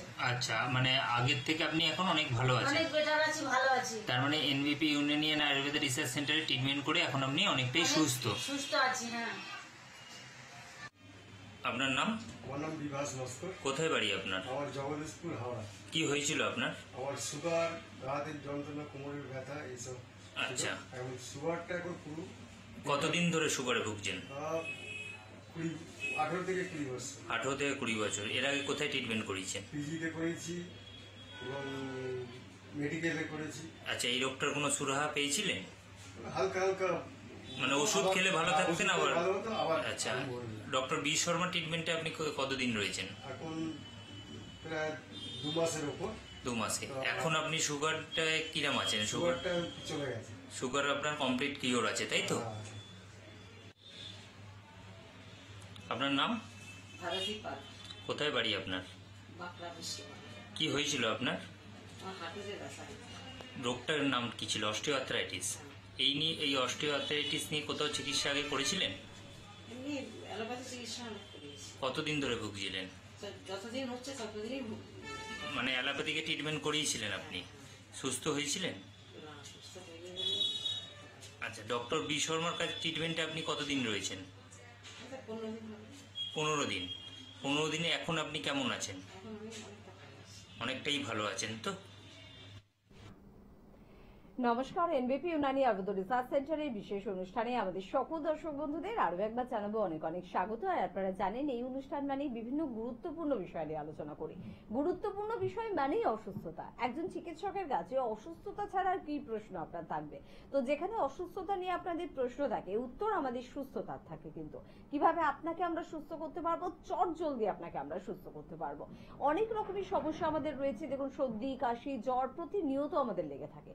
সেই সমস্যা তো রয়েছে, তার ট্রিটমেন্ট তো রয়েছে, কিন্তু আরো কিছু সমস্যা, যে সমস্যাগুলো নিয়ে আপনি মানে অস্থির হয়ে পড়েছেন, নাজেহাল অবস্থা, কিছুতেই বুঝতে পারছেন না কিভাবে আপনার বাড়ির লোকটিকে আপনি ভালো করবেন, কিভাবে ভালো রাখবেন, বা আদেও কি তাকে ভালো করার কোনো উপায় রয়েছে। সেরকম একটি অন্যতম সমস্যার নাম পার্কিনসনের সমস্যা। যাদের পরিবারে এই রোগে আক্রান্ত মানুষরা রয়েছেন তারাই জানেন এই সমস্যার জ্বালা কতটা। তাই এই সমস্যা যেরকম রয়েছে, পাশাপাশি যে কোনো ক্রিটিক্যাল বা ক্রনিক ডিজিজের ট্রিটমেন্ট রয়েছে এনবিপি ইউনানি আয়ুর্বেদ রিসার্চ সেন্টারে। সব বিষয়গুলো নিয়ে আজকে আমরা আলোচনায় আসবো। আমাদের সঙ্গে উপস্থিত রয়েছেন এনবিপির অন্যতম অভিজ্ঞ চিকিৎসক ডক্টর এস ঘোষাল। আজকে তাকে আরো একবার জানাবো অনেক অনেক ধন্যবাদ এবং স্বাগত। নমস্কার। আর অবশ্যই পার্কিনসনের বিষয় নিয়ে আলোচনা করব। আপনাদের যে কোনো রকমের প্রশ্ন নিয়ে আপনারা কিন্তু ফোন করতে পারেন, ডাক্তারবাবু তার উত্তর দেবেন। প্রথম বন্ধু হাজির হয়ে গিয়েছেন, কে আছেন বলবেন। নমস্কার। হ্যালো, হ্যাঁ হ্যালো, কে বলছেন? আমি মেদিনীপুর থেকে বলছি। আচ্ছা, বলুন কি সমস্যা? আজকে 8-10 দিন হয়ে গেল, পুরো শরীরটা চুল করছে, ছোট ছোট দানার মতো হয়ে গেছে। আচ্ছা, কোন ডাক্তারকে দেখিয়েছেন এর জন্য? এখানে দেখতে গেলাম, ডাক্তারবাবু ওষুধ দিলেন, বললেন অ্যালার্জি, কিন্তু কমছে না তো। মিদনাপুরের কোথা থেকে বলছেন? আমি মেদিনীপুরের এই বটতলা থেকে বলছি। আচ্ছা, ঠিক আছে ঠিক আছে, আপনি শুনতে থাকুন, আমি বলে দিচ্ছি কি করলে ভালো হয়। তো আমরা বিভিন্ন ধরনের অ্যালার্জির সমস্যা নিয়ে মাঝে মাঝে আলোচনা করি। কি অ্যালার্জি বিভিন্ন প্রকারের হতে পারে, বিভিন্ন খাবার থেকে হতে পারে, ডাস্ট থেকে হতে পারে। তো আপনার এগুলোর মধ্যে যে কোনো এক ধরনের অ্যালার্জি রয়েছে, সেটা একবার দেখতে লাগবে। এবং ব্লাড রিপোর্ট তার জন্য বলে দিচ্ছি আপনাকে, একটা blood for IgE, immunoglobulin E, IgE, এই রিপোর্টটা যে কোনো জায়গা থেকে করিয়ে নেবেন, ভালো ল্যাব থেকে, যে কোনো ল্যাবরেটরি যেগুলো ব্লাড টেস্ট হয়, যে কোনো ভালো ল্যাব থেকে আপনার বাড়ির আশেপাশে ব্লাড ফর ব্লাডের বলবেন, একটা ব্লাডের টেস্ট করে দাও, IgE, এটা লিখে রাখুন। এই রিপোর্টটা করে দেখবেন আপনার অ্যালার্জি অনেক পরিমাণে হাই পাবেন। তখন এই রিপোর্টটা নিয়ে আমাদের যে কোনো একটা নিয়ারেস্ট চেম্বারে, আমাদের মিদনাপুরে অনেকগুলো চেম্বার রয়েছে, একদম খড়গপুর থেকে শুরু করে রয়েছে, মেছেদা আছে, আমাদের হেরিয়া চেম্বার রয়েছে, হলদিয়ায় চেম্বার রয়েছে। যে চেম্বারটা আপনার নিয়ারেস্ট হবে একবার এসে যোগাযোগ করুন। কারণ এই অ্যালার্জি সমস্যাটা আমি সবসময় আপনাদের ক্ষেত্রে একটা কথা বলি, বিভিন্ন প্রোগ্রামে এই কথাটা বলি, কি আপনারা রোগকে প্রথমেই চিকিৎসার মধ্যে ফেলুন। কারণ রোগকে নিয়ে যত আপনারা এক্সপেরিমেন্ট করবেন, এই 2 দিন ওষুধ খেলাম, ঠিক আছে, আবার 2 দিন পরে দেখা যাচ্ছে আবার সেই জিনিসটা ফিরে আসছে আপনার শরীরে। এই করতে করতে কিন্তু রোগের বয়স বাড়তে থাকে এবং রোগের আধিপত্য, যেটা বলে আমাদের শরীরের উপর রোগের আধিপত্য, সেটাও কিন্তু বাড়তে থাকে। তো আপনাকে আমি ওই কথাটাই বললাম, একটা ব্লাড রিপোর্ট করিয়ে নিন, IgE, এবং সেই ব্লাড রিপোর্টটা করিয়ে আমাদের যে কোনো নিয়ারেস্ট চেম্বারে, দেখুন 2টো হেল্পলাইন নাম্বার যাচ্ছে নিচে, একটা যে কোনো হেল্পলাইন নাম্বারে যোগাযোগ করে আমাদের সাথে একবার যোগাযোগ করে নিন। অবশ্যই আপনি ভালো থাকবেন। এবং আরও একটা কথা এর সাথে আমি বলে দিচ্ছি, খাবারের মধ্যে ডিম, চিংড়ি, কাঁকড়া, পুঁইশাক, ওল, কচু, মিষ্টি কুমড়ো এইগুলো এখন একটু বন্ধ রাখুন, এবং সঙ্গে হচ্ছে যে কোনো ধরনের সামুদ্রিক মাছ এবং রেড মিট এই খাবারগুলো একটু বন্ধ রাখুন, এবং তারপরে যোগাযোগ করুন আমাদের সাথে। এবং তারপরে আরও একটা রিপোর্ট আমরা করতে দেবো, যেটাকে বলা হয় সেরোলজিক্যাল অ্যালার্জি টেস্ট। যাদের এই ধরনের অ্যালার্জি রয়েছে, আমরা ভাবি কি আমাদের শুধুমাত্র ডিমেতেই অ্যালার্জি রয়েছে, চিংড়ি মাছে আছে, তো এইগুলো আমরা খাবো না, এটা একদমই ভুল। আপনি রিপোর্ট করবেন, আপনার দেখবেন কলার মধ্যে অ্যালার্জি আছে, আটায় অ্যালার্জি আছে, ডিম চিংড়ি মাছে অ্যালার্জি নেই, ওটা আপনি খেতে পারেন। কিন্তু আপনি রেগুলার রুটি খেয়ে যাচ্ছেন, আপনি জানছেন না কি আটার মধ্যে আপনার অ্যালার্জি রয়েছে। সেই রিপোর্টটা আমরা যখন আমাদের সাথে যোগাযোগ করবেন আপনি, তখন আমরা লিখে দেবো, সেই রিপোর্টটা করে নিয়ে আসবেন, কারণ ওই রিপোর্টটা না লিখলে করে দেবে না অনেক জায়গায়। তো বলছি যে কোনো একটা যোগাযোগ করে নিয়ে নাম্বারে অ্যাপয়েন্টমেন্ট নিয়ে দেখান, অবশ্যই ভালো থাকবেন। একদম ভালো থাকার উপায় কিন্তু রয়েছে, এবং সে কারণেই কিন্তু আমাদের প্রত্যেকটা চেম্বারে এত মানুষের ভিড় থাকে, এবং আমাদের চেম্বারের সংখ্যা প্রতিনিয়ত বাড়াতে হচ্ছে। কলকাতা এবং হাওড়া ছেড়ে কিন্তু আমরা পৌঁছে গিয়েছি ওয়েস্ট বেঙ্গলের একেবারে আনাচে কানাচে। শুধুমাত্র পশ্চিমবঙ্গ না, বর্তমানে গুয়াহাটি অর্থাৎ আসাম এবং আপনারা আগরতলা অর্থাৎ ত্রিপুরাতেও কিন্তু পেয়ে যাচ্ছেন অবশ্যই এনবিপি ইউনানি আয়ুর্বেদ রিসার্চ সেন্টারকে। তাই এবং দিল্লিতেও আমাদের কিন্তু চেম্বার রয়েছে। যারা যোগাযোগ করতে ইচ্ছুক, যে চেম্বারটি আপনার কাছে হবে, আমাদের স্ক্রিনে যাচ্ছে নাম্বার 9830235527 বা 37, সেই নাম্বারে ফোন করুন, কথা বলুন, যোগাযোগ করুন। আমরা পার্কিনসন নিয়ে একটু আলোচনা করব। পার্কিনসন রোগটির কি সত্যি আয়ুর্বেদের ট্রিটমেন্ট রয়েছে? এত জটিল রোগ আয়ুর্বেদ কি পারবে সারাতে? এই প্রশ্নটা কিন্তু আপনাদের অনেকের। তো সেখানে একটু ডাক্তারবাবুর কাছ থেকে শুনবো যে সত্যি এই যুদ্ধে কি জয় পাবো যদি এনবিপিতে যাই আমরা? অবশ্যই জয় পাওয়া যাবে, কারণ পার্কিনসন যে রোগটা আমরা মাঝে মাঝে আলোচনা করি এই রোগটাকে নিয়ে, এটা আয়ুর্বেদে বলা হয় কম্পবাত। কম্প কথার অর্থ হচ্ছে ট্রেমার, ট্রেমার মানে হচ্ছে কাঁপা, এবং এই রোগের অধিপতি হচ্ছে বায়ু। বায়ুর কারণে এই ধরনের প্রবলেমটা আপনার আসছে আয়ুর্বেদ মতে। এবং আমরা যেটা ভেবে থাকি, আমরা একটা চলতি কথা একটা এসেই গেছে কি বাতব্যাধি মানে বাতের রোগ মানে ব্যথা যন্ত্রণা, একদমই নয়। বাতের রোগ মানে নিউরোলজিক্যাল প্রবলেমও। কারণ এই যে পার্কিনসন রোগটা, এটার নামই কিন্তু কম্পবাত, এবং এইটা হলে কি হয় আমাদের শরীরের মধ্যে একটা কাঁপুনি থাকবে। আপনি ফোনটা নিন, আমি আলোচনা। একদম একদম আমরা এই কম্পবাত বা পার্কিনসন নিয়ে আলোচনায় তো ফিরবো, তবে কি আছেন দেখবো। নমস্কার, বলুন। হ্যালো। হ্যাঁ, আমার সমস্যা হচ্ছে গায়ে গোড়ালি চলতে পারি না, খুব ব্যথা করছে, আর পাটা ঝিনঝিন করে, সুস্থ করে। আচ্ছা, কোথা থেকে ফোন করছেন? আমি করছি হাওড়া থেকে। হাওড়া থেকে ফোন করছেন? হ্যাঁ, বি গার্ডেন থেকে ফোন করছেন। ওকে ওকে স্যার, বলছেন কতদিন ধরে লক্ষ্য করছেন? হ্যাঁ, আমি টিভিতে বসে আছি, শুনছি আপনাদের এই প্রোগ্রাম। কতদিনের সমস্যা? আচ্ছা, এর জন্য কোনো ট্রিটমেন্ট করিয়েছেন? কোনো ডাক্তারকে দেখিয়েছেন? আমি না, এখনো কোনো ডাক্তারকে দেখাইনি। আচ্ছা, কারণ এটা অনেকগুলো কারণে হতে পারে। কি বললাম বুঝলেন? আপনার সুগার রয়েছে? হ্যাঁ, আমার সুগার আছে। হ্যাঁ, ওই যে পায়ের তলায় ঝিনঝিন করছে বা কাঁটা বিজছে মনে হচ্ছে, এটা কিন্তু সুগার থেকে। আপনার আমি বিভিন্ন সময় আলোচনা করে থাকি ডায়াবেটিক নিউরোপ্যাথি, নার্ভগুলোর জন্য হচ্ছে, বুঝলেন? আর আপনি একটু টিভিতে শুনুন, আমি বলে দিচ্ছি কি করলে ভালো হয়। তো ওনার ক্ষেত্রে যে সমস্যাটা হচ্ছে, ওনার দীর্ঘদিন ধরে সুগার রয়েছে বললেন, সুগার থেকে যে নার্ভের সমস্যা আসে, যেটাকে ডায়াবেটিক নিউরোপ্যাথি বলা হচ্ছে, সেই নার্ভের সমস্যা থেকে ওনার ওই পায়ের তলায় মনে হচ্ছে যেন কিছু হাঁটছে বা সুরসুর করছে, বা পায়ের তলায় কিছু বিজছে বা ঝিনঝিন করছে, যেটাই মনে হচ্ছে ওটাই হচ্ছে। এবং ওনার পায়ের তলায় একটা ব্যথা বলছেন, সেই ব্যথাটা কিন্তু আপনার ক্যালকেনিয়াল স্পার থাকলে হতে পারে, পায়ের তলায় একটা হাড় বাড়া থাকলে। আপনি নরম সোলের জুতো ব্যবহার করুন, যেগুলো নরম, একটু নরম সোলের জুতো ব্যবহার করুন। এবং বি গার্ডেন থেকে ফোন করেছেন, কাজীপাড়াতেই আমাদের চেম্বার রয়েছে, প্রত্যেক মঙ্গলবার কাজীপাড়ায় চেম্বারে আমরা থাকি। আপনি একটু যোগাযোগ করে নিন হেল্পলাইন নাম্বারে, এবং একবার এসে দেখিয়ে নিন, অবশ্যই আপনি ভালো থাকবেন, ঠিক হয়ে যাবেন। একদম। আর পরের বন্ধুর সঙ্গে একটু কথা বলবো, কে আছেন বলবেন। নমস্কার। নমস্কার। বলুন, কে বলছেন? আমি সম্রাট সরকার কথা বলছি। কোথা থেকে বলছেন? উলুবেড়িয়া থেকে। উলুবেড়িয়া থেকে বলছেন, বলুন কি সমস্যা হচ্ছে? সমস্যা যদি একটু খাওয়া দাওয়ার নিয়ম রুটিনটা যদি একটু বলে দেন, কি ধরনের খাবার দাবার দিতে লিভার ঠিক থাকবে? লিভার ঠিক থাকবে কি ধরনের খাবার খেলে? বয়স কত হলো এখন আপনার? বয়স 25 প্লাস। ঠিক আছে, ঠিক আছে, আপনি শুনতে থাকুন, আমি বলে দিচ্ছি।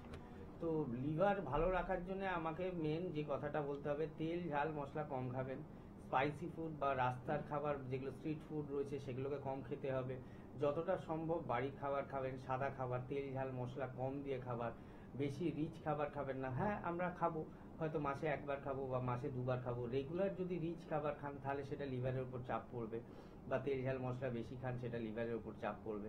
এবং কি খাওয়া দাওয়াটা সময় মতো করব, দুপুরের খাবার দুপুরের সময় খাবো, সকালের খাবার টিফিনটা ব্রেকফাস্ট সব ঠিকঠাক সময় খাবো, তাহলে লিভারের কোনো ওপর চাপ পড়বে না। এবং তার সাথে যদি কেউ ড্রিঙ্কস করেন সেই ড্রিঙ্কসেরটা ছাড়তে হবে বা পরিমাণ কমাতে হবে, কারণ তার জন্য আপনার লিভারের সমস্যা আসতে পারে বা লিভারের প্রবলেম আসতে পারে। তো খাওয়া দাওয়ার মধ্যে স্পাইসি ফুড, মেন কথা হচ্ছে আমাদের ব্লান্ট ডায়েট নিতে হবে, তাহলেই কিন্তু আমাদের লিভার ভালো থাকবে এবং সুস্থ থাকবে।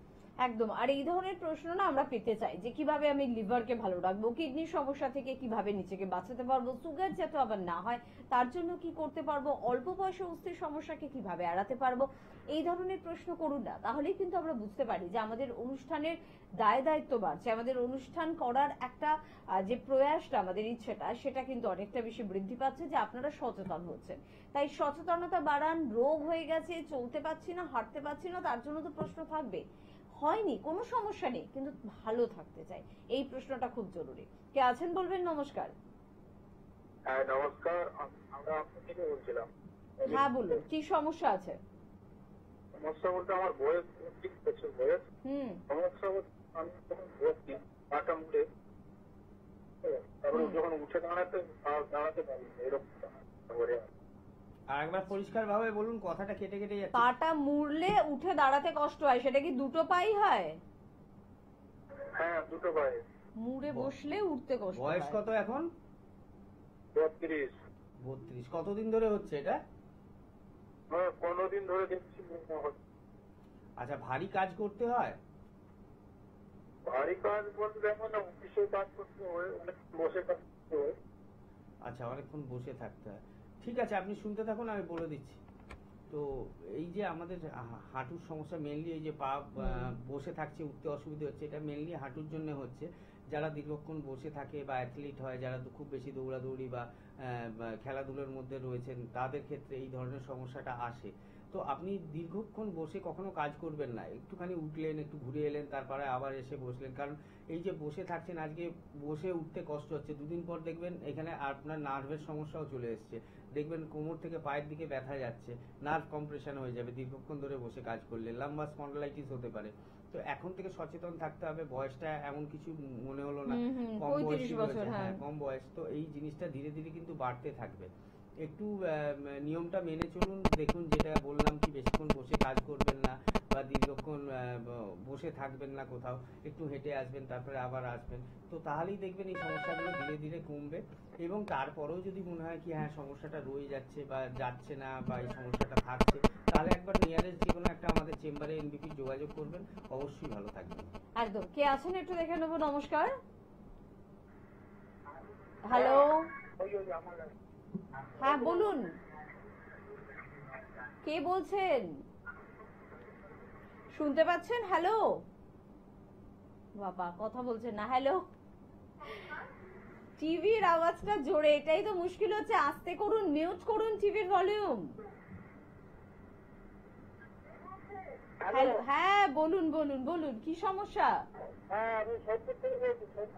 হ্যাঁ বলুন, কি সমস্যা? টিভিটা কমান দাদা, টিভিটা কমান, ফোনে শুনুন, টিভিটা জিরো করুন। বলুন কি সমস্যা? হ্যাঁ বলুন কি সমস্যা? বলছি আমার ওয়াইফের না হার্নিয়া হয়েছে, বুঝলেন? আচ্ছা, হার্নিয়া হয়েছে। শুনুন শুনুন। আচ্ছা, হার্নিয়া হয়েছে, হার্নিয়া হয়তো ইঙ্গুইনাল হার্নিয়া হতে পারে বা আম্বেলিকাল হার্নিয়া হতে পারে, মানে কুচকির কাছেও হার্নিয়া হতে পারে, বা আমাদের পেটের মাঝখানেও হার্নিয়া হতে পারে, বা ইনসিশনাল হার্নিয়া, কারোর অপারেশন হয়েছে সেখান থেকেও হার্নিয়া আসতে পারে। হার্নিয়া মানে হচ্ছে আমাদের হচ্ছে যে মাংসপেশিটা রয়েছে, সেই মাংসপেশিটা দুর্বল হয়ে যায়, তখন দুর্বল হয়ে গেলে জিনিসটা ফাঁকা হয় এবং ভেতর থেকে অর্গানগুলো বেরিয়ে আসে, এটাকে হার্নিয়েশন বা হার্নিয়া বলা হয়। তো আপনার ওয়াইফের যদি ইঙ্গুইনাল হার্নিয়া থাকে বা আম্বেলিকাল হার্নিয়া থাকে বা ইনসিশনাল হার্নিয়া থাকে, যে কোনো ধরনের হার্নিয়া থাক, তো তার একটা নির্দিষ্ট প্রকারে আমাদের ট্রিটমেন্ট রয়েছে, তার জন্য আমাদের পঞ্চকর্ম থেরাপি রয়েছে এবং মেডিসিন রয়েছে, যেটা খেলে কিনা আপনার এই ধরনের হার্নিয়া সমস্যা থেকে আপনার ওয়াইফকে ঠিক করতে পারবেন। যে কোনো নিয়ারেস্ট চেম্বারে একটু যোগাযোগ করে নেবেন, অবশ্যই ভালো থাকবেন। একদম। কে আছেন? আর প্রত্যেককে রিকোয়েস্ট করব টিভির ভলিউমটা প্লিজ মিউট করে ফোন করবেন, সেটা আমাদের পক্ষে খুব সুবিধার হয়। কে আছেন বলবেন? নমস্কার। নমস্কার ম্যাডাম, আমি বড়নগর থেকে একে দাস বলছি। একে দাস, আচ্ছা বলুন কি সমস্যা আছে? আচ্ছা বলছি, আমি ডাক্তারবাবুর পঞ্চকর্মা পদ্ধতিটা শুনি। এখন আমার পায়ে ব্যথা এবং পিঠে ব্যথা, কোমরে ব্যথাটা কমে গেছে আপাতত ওষুধপত্র খেয়ে, কিন্তু আমার এখন বয়স মোটামুটি 52 প্লাস হলো। তো পায়ে ব্যথা কোমরে ব্যথা পঞ্চকর্মা পদ্ধতি ফলো করতে হবে? একদম আমি অবশ্যই। আয়ুর্বেদিক ট্রিটমেন্টের উপরে খুব বেশি বিশ্বাস করি। আমি ডাক্তারবাবুর প্রোগ্রাম অনেকদিন ধরেই দেখছি, আজকে লাইন পেলাম। বাহ, আচ্ছা, ভালো প্রশ্ন। পঞ্চকর্ম কি এর আগে নিয়েছেন আপনি? না, আমি পঞ্চকর্মা নিইনি। আমি হোমিওপ্যাথি ট্রিটমেন্ট নিয়েছি, অ্যালোপ্যাথি ট্রিটমেন্ট নিয়েছি, কিন্তু এই ওষুধগুলো প্রয়োগ করে সাময়িকভাবে কম থাকছে, আবার পরবর্তীকালে ব্যথাটা দেখা দেয়। আচ্ছা ঠিক আছে, আমি বুঝতে পেরেছি, আপনি শুনতে থাকুন, আমি বলছি।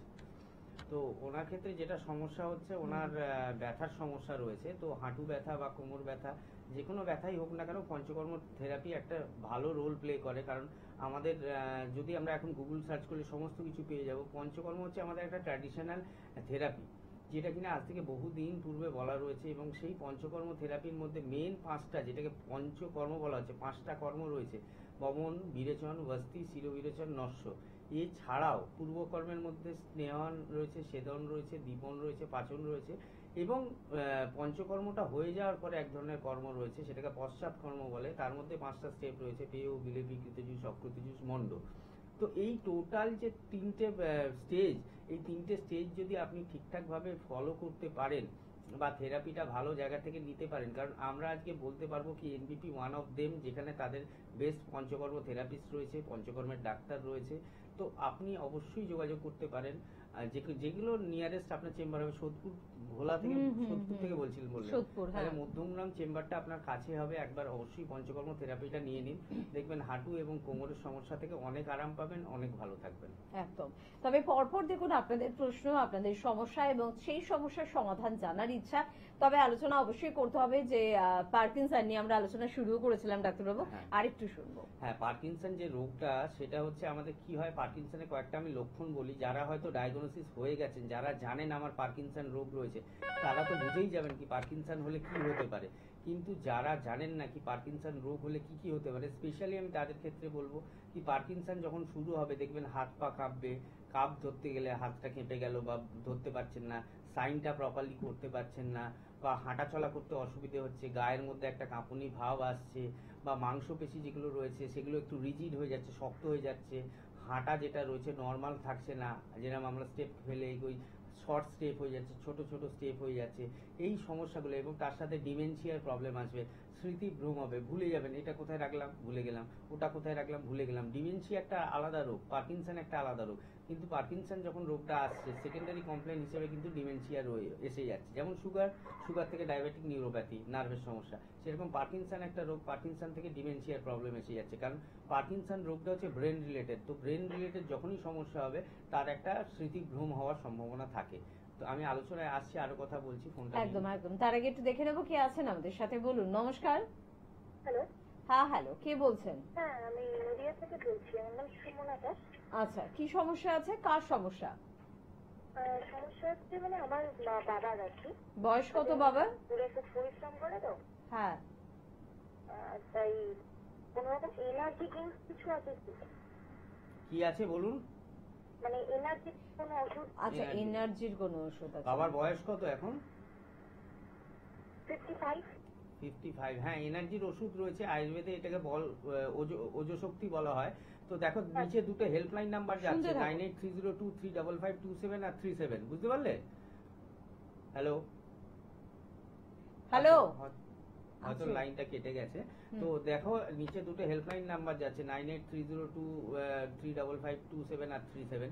যে কোনো একটা নাম্বার নোট করে নাও, নোট করে একটু যোগাযোগ করে নাও, বলো কি ডাক্তারের সাথে আমার প্রোগ্রামের কথা হয়েছে, ডাক্তার প্রোগ্রাম করছিলেন, তো সেখানে বলা হয়েছে আমাকে এই নাম্বারটা যোগাযোগ করে নিতে এবং ওদেরকে জিজ্ঞেস করবে আয়ুর্বেদে ভালো ওষুধ রয়েছে। আর বললে বাবা পরিশ্রম করে হয়তো দুর্বল হয়ে যাচ্ছে বা ক্ষমতাটা আর একটু হলে ভালো হয়, এনার্জি লেভেলটা আর একটু হলে ভালো হয়, তো তার জন্য ওষুধ রয়েছে। হেল্পলাইন নাম্বারে ফোন করলে তোমায় গাইডও করে দেবে। আর পারলে তুমি নদিয়া থেকে ফোন করেছিলে, কৃষ্ণনগর চেম্বারেও দেখিয়ে নিতে পারো বাবাকে একবার, সেখানে ডাক্তারবাবুর অ্যাডভাইসও নিয়ে নিতে পারো। কিন্তু যদি মনে হয় কি কোনো ওষুধ খাওয়াবে আপাতত এনার্জির জন্য, ফোন করে যদি বলো তাহলে অবশ্যই ওরা হেল্প করবে এবং ওষুধটা তোমায় পাঠিয়েও দেবে। একদম। তবে আমরা বেশিরভাগ ক্ষেত্রে আপনাদের থেকে কিন্তু শুনে থাকি যে নিজে পাশে কোনো মেডিসিন শপ থেকে বলে ওষুধ কিনে ওষুধ খাওয়া স্টার্ট করা। অনেক ক্ষেত্রে করি, ব্যথার সমস্যা হচ্ছে কিনে খেয়ে নিলাম, পেটের সমস্যা হচ্ছে কিনে খেয়ে নিলাম, মাথা ব্যথা করছে বলে একটা কিছু কিনে খেয়ে নিলাম।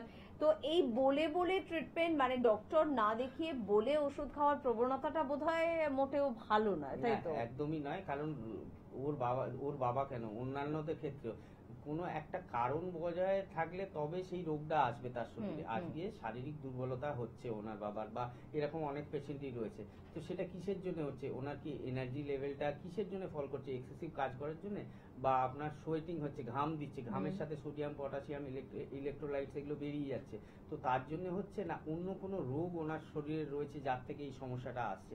সেটা অবশ্যই একটা ভালো ডাক্তারকে দেখিয়ে নেওয়া উচিত এবং ডাক্তারকে দেখিয়েই তারপরে ওষুধ খাওয়া উচিত। কিন্তু যদি আমরা তো দেখলে বুঝতে পারি বাবা বা মা বা বাড়ির লোককে, এটা কোনো জ্বর নয়, এটা ব্যথা নয়, বা অন্য কোনো পেটে ব্যথা নয়, বা স্কিনের সমস্যা নয়, এটা এতটা গুরুত্বপূর্ণ নয়।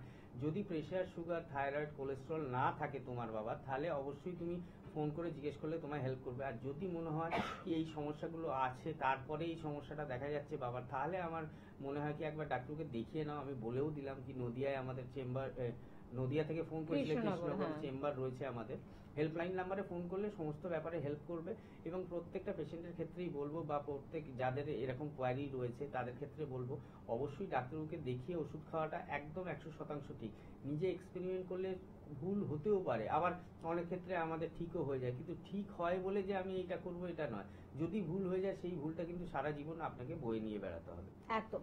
তবে নিজের প্যাথি বলে একটু বেশি প্রশংসা করছি তা কিন্তু নয়, তাও বোধহয় কিছু জিনিস রয়েছে যেগুলো আয়ুর্বেদে আমরা কিনে খেতে পারি। অনেক ক্ষেত্রে আমরা অ্যালোভেরা জুস বা অনেক ক্ষেত্রে চবনপ্রাশ, এই ধরনের জিনিসগুলো কিন্তু আমরা এমনি দোকান থেকে কিনে খেতে পারি, সেখানে সাইড এফেক্ট বা ভয়ের বিষয় নেই। কিন্তু অনেক প্যাথের মেডিসিন রয়েছে যেগুলো না ডক্টর দেখিয়ে প্লিজ খাবেন না। যেহেতু আমাদের অনুষ্ঠানটা সচেতনমূলক অনুষ্ঠান, সেক্ষেত্রে আমরা বলছি, আপনাদের জানাচ্ছি এটা আমাদের কর্তব্যের মধ্যে পড়ে এবং এটা যদি শুনে চলেন আপনাদেরই ভালো হবে। পার্কিনসন নিয়ে আলোচনায় ছিলাম, আবার একটু শুনবো। হ্যাঁ, পার্কিনসন যে রোগটা কি কারণে হচ্ছে সেটা আমি একটু বলি, কারণ পার্কিনসন হলে কি কি হতে পারে সেটা আমি বললাম এবং তার ট্রিটমেন্টটা নিয়েও আমি কিছুটা বলে দেবো। তো আমাদের যখন মিড ব্রেনে হচ্ছে আমাদের সেলা ট্যাক্সিকা একটা গহ্বর রয়েছে যেখান থেকে আমাদের ডোপামিনটা সিক্রিয়েট হয়। আমাদের ব্রেনের কয়েকটা পোর্শন রয়েছে, মিড ব্রেন রয়েছে, হাইন্ড ব্রেন রয়েছে, এরকম পোর্শন রয়েছে, সেখানে মিড ব্রেন থেকে ডোপামিনটা আমাদের সিক্রিয়েট হয়। সেই ডোপামিন সিক্রেটিং সেলগুলো যখন ডিস্ট্রয় হয়ে যাচ্ছে, খারাপ হয়ে যাচ্ছে, তখন কিনা আমাদের শরীরে ডোপামিনটা প্রপারলি সিক্রিয়েট হচ্ছে না, যার থেকে এই পার্কিনসন রোগটা আসছে। মানে এই হাত পা কাঁপছে, বা ভুলে যাচ্ছে, বা সই করতে অসুবিধা হচ্ছে, বা হাঁটাচলা করতে অসুবিধা হচ্ছে, সারা শরীরে কাঁপুনি দিচ্ছে, এই সমস্যাগুলো আসছে। এবং এই ছাড়া আর একটা কারণ আছে, আমাদের ল্যাকুনার পজিশনে যদি কোনো ইনফ্র্যাক্ট থাকে, মানে ব্রেনের একটা পোর্শন হচ্ছে ল্যাকুনার পজিশনে যদি কোনো ইনফ্র্যাক্ট কথার অর্থ হচ্ছে রক্ত সঞ্চালন যদি না হয়, সেই ক্ষেত্রে কিন্তু এই ধরনের সমস্যাটা আসছে।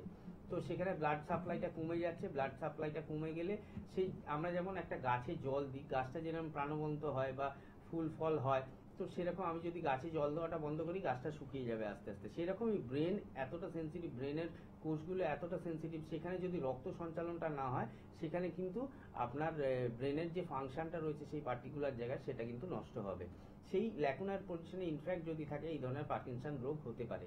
এবার আয়ুর্বেদের কি ট্রিটমেন্ট রয়েছে, আয়ুর্বেদে কিভাবে ট্রিটমেন্ট হয়? আয়ুর্বেদে আমরা একটা চ্যাপ্টার রয়েছে যেটা আমাদের চরক সংহিতার ফার্স্ট চ্যাপ্টার, যেটাকে আমরা রসায়ন বলা হয়। সেই রসায়নের মধ্যে এক ধরনের লেখা, একটা চ্যাপ্টারে লেখা রয়েছে মেধ্য রসায়ন। মেধ্য রসায়ন মানে কিন্তু আমাদের বুদ্ধি বাড়ানো নয়।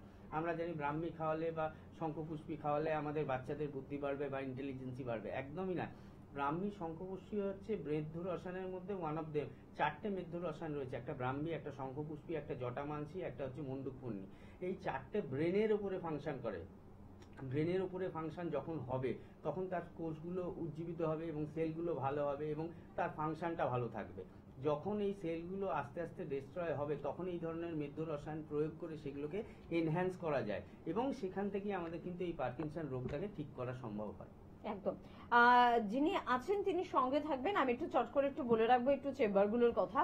বনগাঁয় কিন্তু আমাদের চেম্বার রয়েছে এবং বনগাঁয় পেয়ে যাচ্ছেন ডক্টর এস ভাদুরীকে, ক্যানিং এ পেয়ে যাচ্ছেন ডক্টর আর দে কে, পেয়ে যাচ্ছেন অবশ্যই কিন্তু বর্ধমানে ডক্টর এস ভাদুরীকে, মালদায় পেয়ে যাচ্ছেন ডক্টর এস ঘোষালকে, খড়গপুরে পাচ্ছেন ডক্টর বি শর্মাকে, পেয়ে যাচ্ছেন কৃষ্ণনগরে ডক্টর এ হালদারকে, কোচবিহারে পাচ্ছেন ডক্টর এস ঘোষালকে, আগরতলা অর্থাৎ ত্রিপুরার বন্ধুরা যোগাযোগ করুন কারণ চেম্বারে কিন্তু এবার থাকছেন ডক্টর বি শর্মা, দুর্গাপুরে পেয়ে যাচ্ছেন ডক্টর এস ভাদুরীকে, বহরমপুর চেম্বারে পাচ্ছেন ডক্টর এ হালদারকে, হেরিয়ায় পেয়ে যাচ্ছেন ডক্টর এ হালদারকে, মেচেদায় পাচ্ছেন ডক্টর বি শর্মাকে, আরামবাগ চেম্বারে পাচ্ছেন ডক্টর এ হালদারকে, শিলিগুড়িতে পাচ্ছেন ডক্টর বি শর্মাকে, পেয়ে যাচ্ছেন বাঁকুড়াতে ডক্টর এ হালদারকে, আলিপুরদুয়ারে কিন্তু পেয়ে যাচ্ছেন ডক্টর বি শর্মাকে।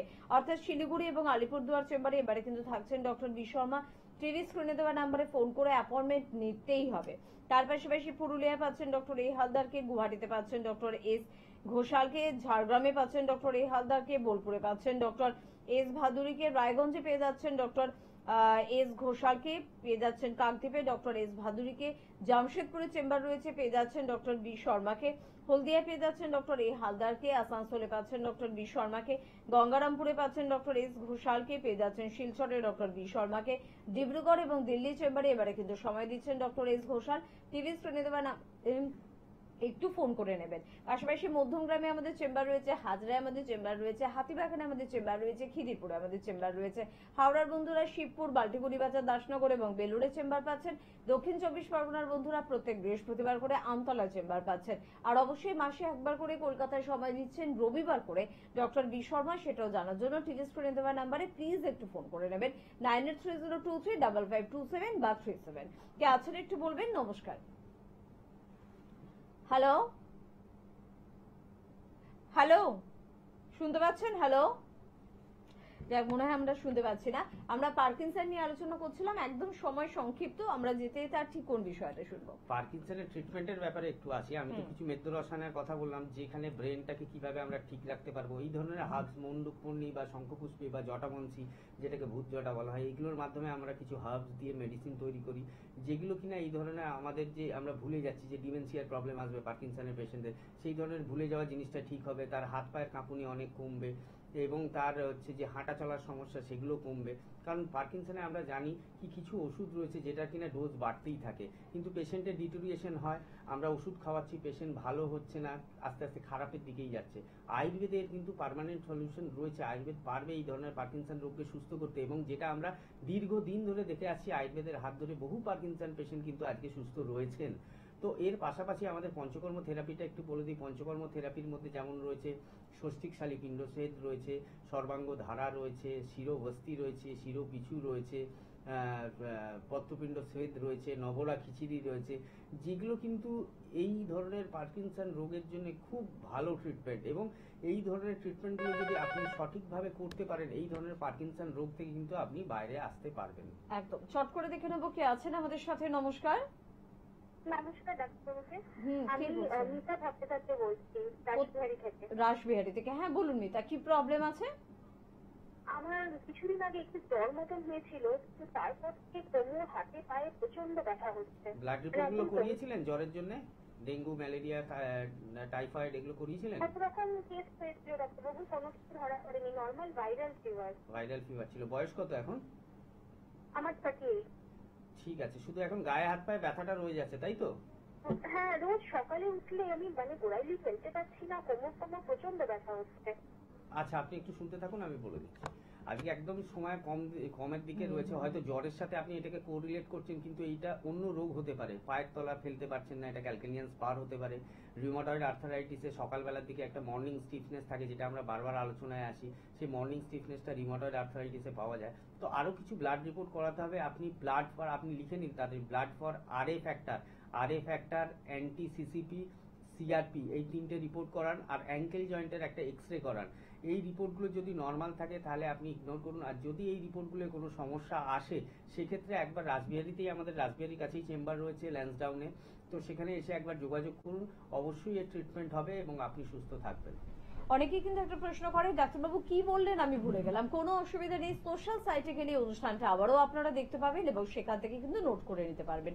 আজকে হাতে সময় একদম নিয়ে অনুষ্ঠান থেকে বিদায় নেব। ধন্যবাদ জানাবো আপনাদের, ধন্যবাদ জানাবো ডাক্তারবাবুকে। নমস্কার।